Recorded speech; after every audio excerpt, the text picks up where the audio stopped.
এবার কিছু prepositional phrase আছে। ফ্রেজ প্রিপোজিশন অথবা প্রিপোজিশনাল ফ্রেজ কি are groups of words that function as a single preposition. মানে প্রিপোজিশনাল ফ্রেজ মনে হচ্ছে ওটা কয়েকটা প্রিপোজিশন মিলে বা ২-৩টা আলাদা, আলাদা শব্দ মিলে একটা প্রিপোজিশন তৈরি করে দেয়। এগুলোকে ফ্রেজ অফ প্রিপোজিশন বলা হয় বা প্রিপোজিশনাল ফ্রেজ বলা হয়। যেমন এখানে একটা উদাহরণ আছে এই উদাহরণগুলো ইন ফ্রন্ট অফ হয়, ডিউ টু হয়, বিকজ অফ হয়, ইন স্পাইট অফ হয়, অ্যাকর্ডিং টু এগুলো হয়। তো এগুলোকে প্রিপোজিশনাল ফ্রেজ বলা হয়ে থাকে। এবার উদাহরণগুলো দেখি। প্রথমে আছে অ্যাকর্ডিং টু। অ্যাকর্ডিং মানে কারো অনুসারে। As stated or reported by মানে কারো অনুসারে বা যেমন বলা হয়েছে ওইভাবে।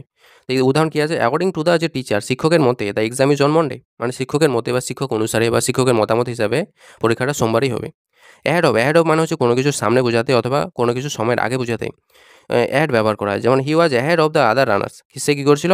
অন্য যে রানারগুলো ছিল, যারা দৌড়াচ্ছিল তাদের থেকে সে সবার আগে ছিল। অ্যালং উইথ মানে হচ্ছে একসঙ্গে। যেমন she came along with her parents. সে আসছিল তার বাবা-মার সঙ্গে। তারপর যে অ্যাপার্ট ফ্রম মানে কোনো কিছু ছাড়া অথবা বিসাইড মানে পাশাপাশি। অ্যাপার্ট ফ্রম মানে হচ্ছে এক্সেপ্ট ফার মানে একটা কিছু আছে তার সঙ্গে আরও কিছু আছে, ওটা বোঝাতে অ্যাপার্ট ফ্রম ব্যবহার করা হয়। যেমন বিসাইড মানেটা যেটা, অ্যাপার্ট ফ্রম মানেও কিন্তু ওটা হয়। এখানে কি বলছে? অ্যাপার্ট ফ্রম ম্যাথ মানে অঙ্ক ছাড়াও হি অলসো টিচেস সায়েন্স। সে সায়েন্সও পড়ায়, মানে অঙ্ক ছাড়াও, অঙ্ক তো পড়ায় তার সঙ্গে সঙ্গে সায়েন্সও পড়ায়। 5 নম্বর হচ্ছে অ্যাজ ফার মানে হচ্ছে যতটা মনে পড়ছে বা যত দূর পর্যন্ত যাওয়া যেতে পারে। টু দ্য ডিগ্রি মানে যতদূর পর্যন্ত যাওয়া যেতে পারে। As far as I know মানে যতদূর পর্যন্ত আমি জানি। He has already left. Say already চলে গেছে। তারপর 6 নাম্বার অ্যাজ ওয়েল অ্যাজ মানে হচ্ছে এডিশন টু মানে আরও অতিরিক্ত। অ্যাজ ওয়েল অ্যাজ মানে হচ্ছে কোনো একটা আছে তার অতিরিক্ত হিসাবে অ্যাজ ওয়েল অ্যাজ ব্যবহার করা হয়। He speaks Hindi. সে হিন্দি বলে। As well as English. ইংলিশের সঙ্গে সঙ্গে সে হিন্দিও বলে। অ্যাকচুয়ালি এইভাবে মানেটা বোঝাচ্ছে। পরেরটা আছে বিকজ অফ মানে হচ্ছে কারণ, ডিউ টু অথবা অন অ্যাকাউন্ট অফ কারণ বোঝাতে বিকজ অফ ব্যবহার করা হয়। The match was cancel. ম্যাচটা ক্যান্সেল করে দেওয়া হয়েছিল বিকজ অফ রেইন, বৃষ্টির কারণে। আর না হচ্ছে বাই মিনস অফ মানে হচ্ছে কোনো কিছু একটা উপায়, উইথ দ্য হেল্প অফ বা কোনো কারো সাহায্য নিয়ে। হি ওয়াজ রেস্কিউ। তাকে রেস্কিউ করা হয়েছিল by means of a rope একটা দড়ির সাহায্যে বা একটা দড়ির উপায় নিয়ে তাকে বাঁচানো হয়েছে। ক্লোজ টু মানে হচ্ছে নিয়ার, কোনো কিছুর পাশে। The school is close to my house. স্কুলটা কী আছে? আমার বাড়ির পাশেই আছে। তারপর 10 নম্বরটা আছে ডিউ টু মানে হচ্ছে বিকজ অফ। ডিউ টু মানে কারণ, মানে ডিউটি মানে কারণ। The flight was delayed. ফ্লাইটটাকে ডিলেট করা হয়েছিল মানে প্লেনটা দেরিতে গিয়েছিল ডিউ টু ফগ, কুয়াশার কারণে। এক্সেপ্ট ফর মানে হচ্ছে ওটা ছাড়া। Everyone was present. সবাই এসেছিল এক্সেপ্ট ফর রোহান, কেবলমাত্র রোহান আসেনি। ফার ফ্রম মানে অনেক দূরে, লং ডিস্টেন্স। তার হার village is far from the city. তার যে গ্রামটা আছে ওটা শহর থেকে অনেক দূরে আছে। 13 নাম্বারটা কী বলছে? ইন অ্যাডিশন টু মানে হচ্ছে পাশাপাশি অথবা আরও। ইন অ্যাডিশন মানে হচ্ছে আরও বেশি। In addition to being a teacher মানে শিক্ষক হওয়ার পাশাপাশি হি ইজ এ রাইটার। সে একটা লেখকও। তাহলে ইন কেস অফ মানে কোনো মতো যদি ঘটে যায়। ইন কেস অফ মানে হচ্ছে কোনো মতো যদি ঘটে যায়।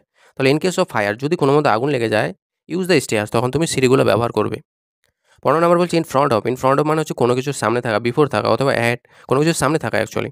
কী বলছে? হি পার্ক দ্য কার। সে গাড়িটাকে পার্ক করলো in front of the gate, যে গেটের সামনে। তারপর আছে ইন প্লেস অফ মানে হচ্ছে কোনো কিছুর পরিবর্তে, ইনস্টেড অফ মানে কোনো কিছুর পরিবর্তে। She attended the meeting in place of her manager. মানে তার ম্যানেজারের পরিবর্তে সে মিটিংয়ে এসেছিল। তো কারো পরিবর্তে যখন কোনো কাজ ঘটবে তখন ইন প্লেস অফ ব্যবহার করা হয়। ইনস্পাইট অফ মানে হচ্ছে ডিসপাইট মানে সত্ত্বেও, এটা সত্ত্বেও সে এটা হয়েছে।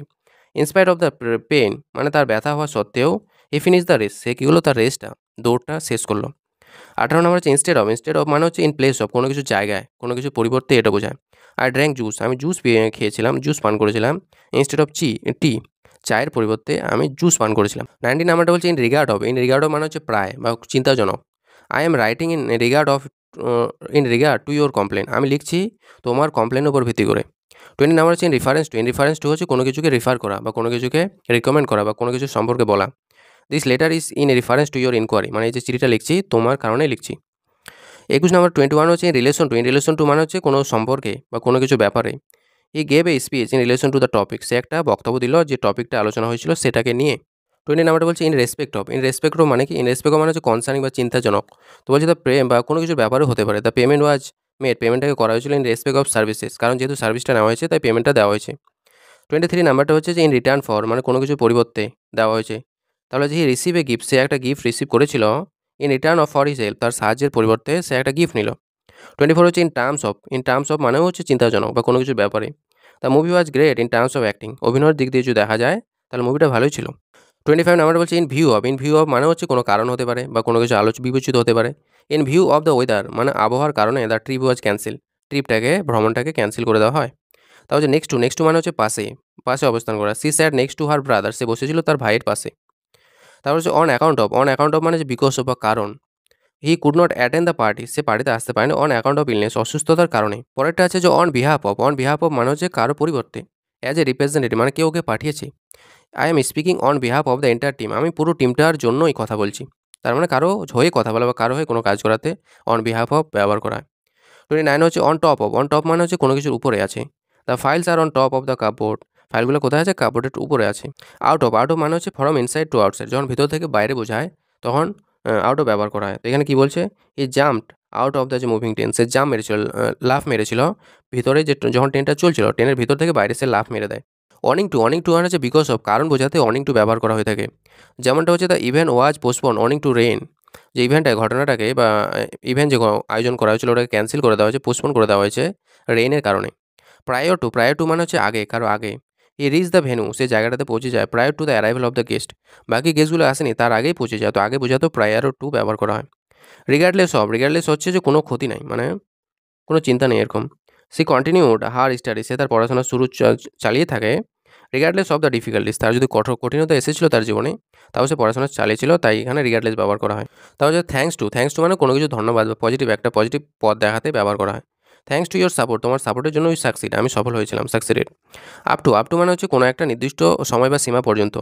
Children up to the age 5 are allowed free entry, মানে বাচ্চারা 5 বছর বয়স পর্যন্ত এখানে কী করা হয়? ফ্রিতে এন্ট্রি দেওয়া হয়। তাও হচ্ছে with regard to, with regard to মানে হচ্ছে সেই চিন্তায় বা ব্যাপারে। With regard to your application, তোমার অ্যাপ্লিকেশনটাতে দিয়েছিলে সেই অ্যাপ্লিকেশনের বিষয়ে বা ব্যাপারে।